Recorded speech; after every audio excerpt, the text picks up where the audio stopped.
Welcome to Martini Time.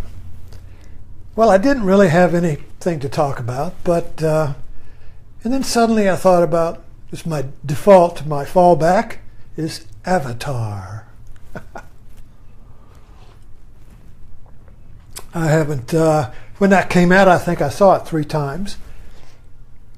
I even wrote down the script so I would just have the words. It's quite interesting when you do that, because when you see the words, it's like you're listening to Zorba the Greek. If you ever heard the soundtrack to Zorba the Greek, Zorba speaks in between the music in these little wisdom sutras. And when you write down the dialogue of Avatar, everything that's said is kind of like a sutra, a wisdom capsule, a drop of light, you see. But when you're watching the movie, you don't quite catch it all. And I have a page called The Avatar and the Voyage to Pandora. And I wrote on that page for a year. And I still go back to it whenever I have a new insight and put that insight on the page. I was there today because Avatar keeps giving to me like a time release wisdom capsule. And that's what a metaphor is. It's a wisdom capsule. And movies are metaphors. Now, what Joseph Campbell said when he looked at the modern age, after the Enlightenment with rational logic, science, oh, we're so great. Myths are just fantasy. Myths are just primitive ways of trying to explain things, and we have science now. So we don't need myths, you see. Myths are fantasy. Made up stuff, you see. So it's wiped clean. Myths don't exist. We can't even understand a myth for its truth. All we see is a story. But there's no metaphorical truth to it. And by that I mean the myth doesn't have any awakening power. It doesn't have the activator to activate the soul to transcendence. You see, we've lost the activating power of the myth. It's kind of like if you have a credit card and you have a new credit card, you have to call it in to activate the card or it doesn't have any power. So movies are like that. They have tremendous transformative power for you to use, but we don't know how to call it in because it's not true, you see? So I took my mother to see Avatar, the 3D version. She was 100 years old. And it was quite a trip for her, because she said the first movie she remembers seeing was Harold Lloyd hanging from a clock. And now she's watching Avatar in 3D. And then she said, it was really nice. She said, but where did they get all those tall blue actors? Then I had to explain animation. That's sweet. But the point is that Avatar has the same power of awakening as the legend of Buddha, the sutras of Buddha. Buddha sutras are little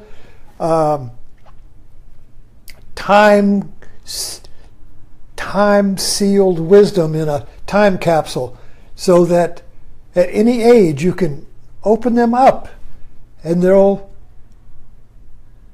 give you the power of transcendence to awaken from the sleep of society and culture.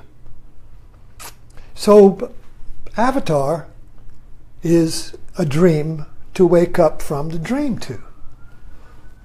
And it's a perfect legend of the Buddha. Maybe not so much the actual story of the Buddha, but the Dharma the avatar is an actual map of the steps of awakening. So let me just briefly give you an outline of it. Because you have on one hand the sky people, and you have on the other hand the Navi, Pandora. Okay? Two realities that are mutually dependent on Pandora. They're both on Pandora. They're contradictory. They have opposite frames of reference, but they're mutually dependent. So the sky people is a metaphor for us, the modern mind, the it mind. Everything is an it. And they say this, what, home tree, what's that? It's just a sacred tree. Shoot, every tree is sacred. You pull up one tree and another tree is sacred. There's just an it. Everything's an it, you see, to the sky people. Navi, Pandora, is the sky people represent mind and the objective view, and the Pandora people represent body and the subjective view. So these are two views of reality that are incompatible yet exist simultaneously. And so that's like our separation of the body and mind, or the objective and the subjective. And I talk about this all the time. So Jake Sully is a movie character, but actually his you and me, you see, because when the metaphor kicks in, what happens is that you suddenly are doing what Jake Sully does as he does it. So the activation of the metaphor is when you say, "Je suis Jake Sully." I am Jake Sully. Jake Sully is me. But at the same time, it's still a movie character. So you're not the movie character. But the metaphor, you see, is pointing in two directions at once. One finger points to the movie character. The other finger points to you. Not you as an object, you as a subject, you as I. So when this connects, the metaphor is a connector, like a matchmaker that connects a male and a woman and a man together.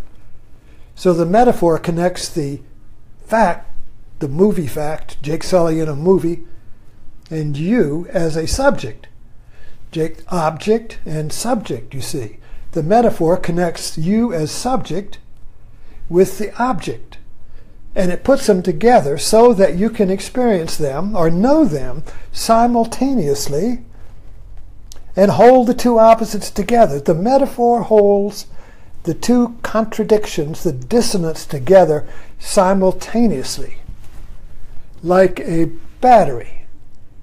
The battery holds the negative and the positive together simultaneously, and when you can hold those two contradictions together, either and or, this and that, you see, it generates the energy necessary to wake up.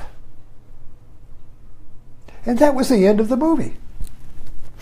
So you could actually see Jake Sully get caught in the middle when he was rejected by the Navi, rejected by the sky people, rejected by the Navi, and he was in a no man's land, like between the trenches of World War I.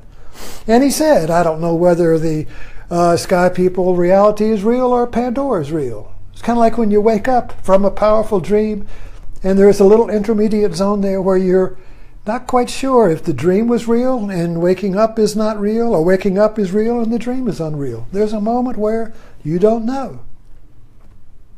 So that's the not knowing, the mystical not knowing of the mystics, the cloud of unknowing, the suspension of the need to know, the suspension of choice, because he couldn't choose between one or the other, you see? So what did he do? He did what Zorba does. He didn't dance, but he did a mad act of, and he said this was an insane act, and he leaped on the back of the last shadow. Now the last shadow is a metaphor. Well, first of all, it's a dragon. Second, it's death. The last shadow is, if you see that shadow, that's the last one you're going to see. See, because it's coming down, right? But it's also the dragon. Now, in all of the mythologies, the hero has to face the dragon. And a lot of the movies are about the hero who rides the dragon. He's tamed the dragon. What's the dragon? The Life of Pi was about taming the dragon. Who was the dragon in the Life of Pi? The tiger. The tiger was the dragon. The dragon is life and death. The dragon is life that's going to eat you. The dragon is life that eats death, death that eats light. So if you look in the eyes of a dragon, you're looking in the eyes of a tiger, and it has the intention of eating you. Yet it's life, you see. So how do you ride that? How do you tame that? How do you ride the dragon? All of the drugs in the 60s was about riding the dragon. The drugs awakened the dragon and you rode it, you see. But a lot of people fell off. Rock concerts, rock music is riding the dragon. When that electric guitar goes and you come on stage and you're androgynous, male or female, I don't know which one, you can't choose. Androgyny, in between, the no man's land, the synthesis of the thesis and antithesis. And so the rock star balances right in the middle of that, and the energy of the music comes up, that's the dragon. And they ride that dragon and pull everybody into it. And the whole place is rocking on that dragon, you see.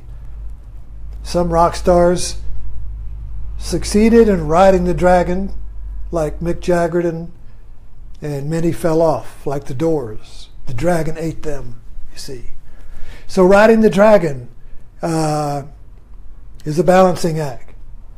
And not many can make it, you know. So this movie is about riding the dragon. So what happens then? So he rides the dragon and becomes the one without a second. Now when Buddha awoke, or awakened, he said, "Throughout heaven and earth, I alone am the honored one." Now that is a subjective statement. It's not an objective statement. It's not like saying, I am the biggest egg in the basket. It's not about it's not about thing. It is a subjective awakening of the subjective knower. That is the one consciousness. Before it becomes and knows it's. The I that knows, that awakens, is the I am. Before it says I am this and that, or what I am. That I am is the awakening of the Buddha. It's called Buddha nature. That I am, you see. And that I am is the lion's roar, is the shout of the cosmos that awakens through you and says, that I am. I am that, you see. But that is not a thing. That is not a thing, you see. This is prior to things. And that's why our Western paradigm can't even comprehend this, understand it, because all we know is it's. I'm an it, you're an it, everything's an it. Everything's matter. We're just made from stuff. By chance, accident, mutations, you see. This I am, this Buddha nature, doesn't fit our map. That's why Eastern knowledge had to come into our nation, our society, because that map fits it. That map is all about I am that I am. The Eastern wisdom map is all about the awakening of the Buddha. And the Buddha's not a thing. The Buddha's you. So that's what the myth of Avatar does. It creates a metaphor that captures the truth of awakening in a fantasy so we can watch it and we're entertained by it and we don't know why we love it and we don't know why we want to watch it again and see it the first time when we watch it again as if we hadn't seen it before, you see. And so Jake Sully was so he was, so when he became the honored one and he rode the dragon and they defeated the sky people, what did he do? Well, he was still divided. His body was in the human and his body was in the Navi. He had two bodies. You can only have one body. So he went through the ceremony and fused them. So he fused the objective view of the world as things, and the subjective view of the world as I. He put them together, and then he awoke. And that was the end of the movie. He sat up. So that sitting up was the awakening moment. So you have no idea what he was because it was a subjective moment. It was the awakening of this. Yoga calls it the self. Buddhism calls it Buddha nature. Zen calls it Kensho, or Satori, you see. If you want to put it in a Christian context, a Christ consciousness. You see, Christ in Christianity is the throughout heaven and earth.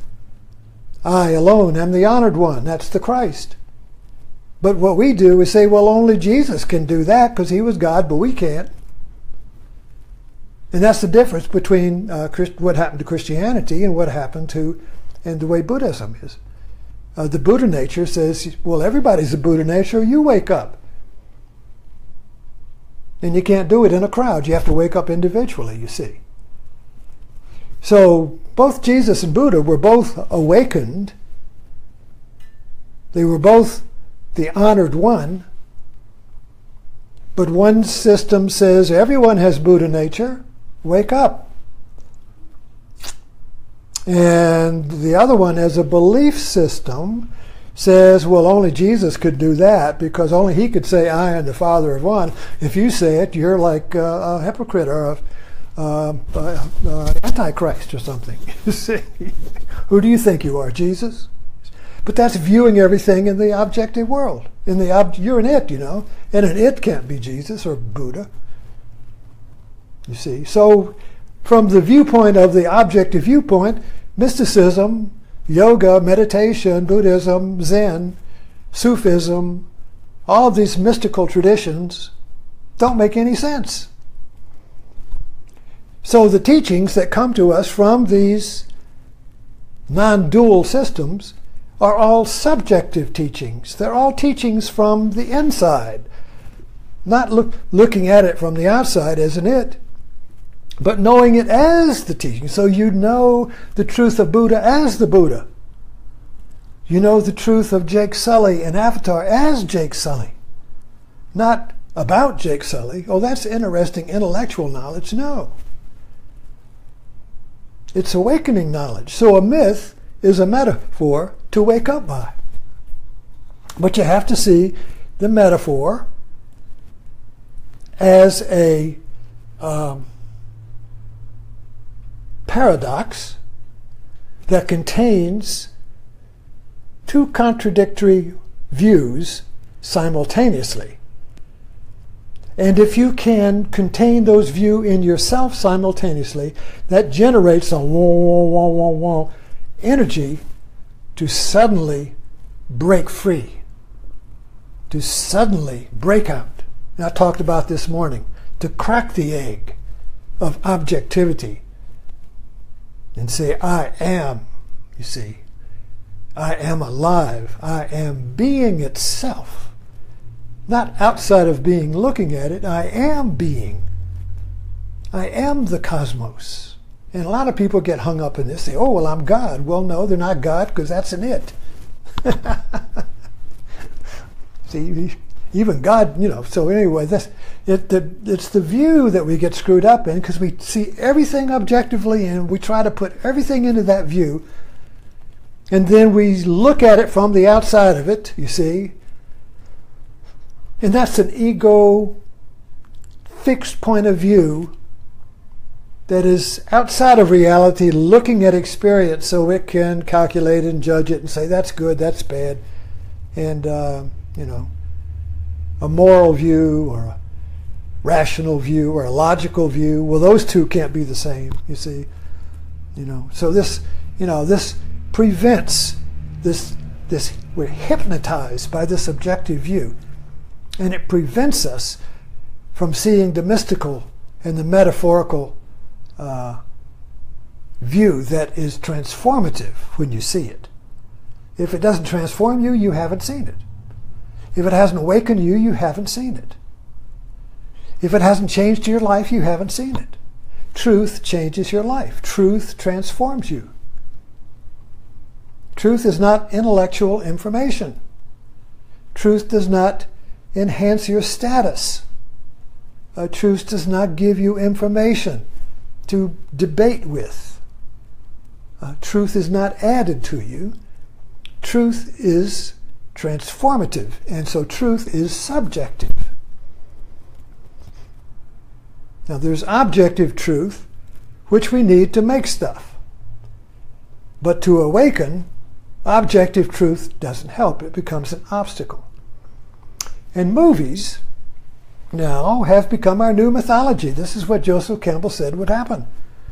Art creates the myth now that we need to wake up by, since we eliminated all of the ancient myths that mankind used. You see, we wiped the slate clean.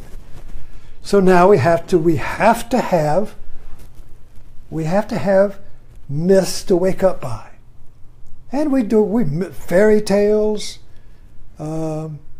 movies, art, dance, even Cole Porter. As I've been talking about Cole Porter and the music, Night and Day, You Are the One. Now that's Buddhism. Night and day, you are the one. Night, Pandora, day, sky people, you are the one who holds them both together simultaneously and transcends them and creates a new being that includes and transcends and includes the two opposites of the mind and the body. But the objective view separates us from the body, and we just live in thinking. So we have a split right down the modern mind. The body is doing this, flesh. Christianity says, oh, don't listen to the flesh. Don't obey the body. Obey God, you see. Well, who's the body? You see, that's my flesh. That's me. That's what I want. That's my desires. That's my heart, you see. No, don't listen to that. Listen to God. Obey the rules, you see. Conform to the commandments, The law. Obey the law, you see. So there's a conflict right there. There's a tension. There's a civil war. Well, I want this, but I should do that. That's a continuous war. I feel I should do that, but I know I should do that. What should I do? I don't know. Wow, wow, wow, wow, wow. You see? So right there we have the no man's zone between the sky people and the Pandora. I want this, but I should do that. Wow, wow, wow. Can't decide. You see? So usually we'll choose one or the other. But there are times when they are both of equal weight, and that's when we get the no man's land. That's when we get the double bind. That's when we get the horns of dilemma. And we usually go to help, go therapy, or go to ask, what should I do? What should I do? Choose this or that. I don't know, you see. Because we can't hold it. We can't hold them both together. We can't sit in it. That's what meditation is. You sit in it. You don't do anything. And the sitting in it is not avoiding it. That's accepting it. You accept the duality. That's what Jake Sully did. He accepted the conflict of opposites. And out of that being in that no man's land, that intermediate zone, the energy was created for the leap. And he did a mad and insane, he did an illogical act, you see. It was logical to choose Navi or Pandora, but he couldn't choose. So that created a mad act. And that was what Zorba the Greek was always about. He would say, a man needs a little madness, or else you'll never cut the rope and be free. What is madness? Creativity. A creative act is a mad act. It's never existed before. It's not logical. Creative act is a mad act. You just do it. You just take a leap. There's no reason for it. There's no certainty in it. There's no logic in it. You can't explain it. But when you do it, then you see, You see, now you've created a metaphor. The art is a metaphor that you as the artist create that contains your creative leap. The energy is in the art. So when somebody comes up and reads it or listens to it or dances or whatever, that offers them a portal to the very energy that awakened you as the artist. And they meet you in that art. The resonating viewer and the artist meet in that art and dance together like Fred and Ginger Rogers. It becomes a living thing by itself. So art becomes, like a child, becomes a living thing by itself, stand alone. And it contains the pairs of opposites that if you go into and simulate what the artist did, that energy will be available to you for liberation. And that's what Joseph Campbell was always talking about when he talked about art as the aesthetic sense. The aesthetic sense was the, I don't have to go look it up to really explain it, but I know what he meant, was that through art, the transformative power of life is made available because the artist discovered it and put it in the art, like in a time capsule for you. And movies are that. Or you have movies are on a level, of gross up to spiritual, mystical movies to wake up by, So not all movies are that, but they all have metaphorical meaning. So anyway, thanks for dropping in. I'll see you in the morning.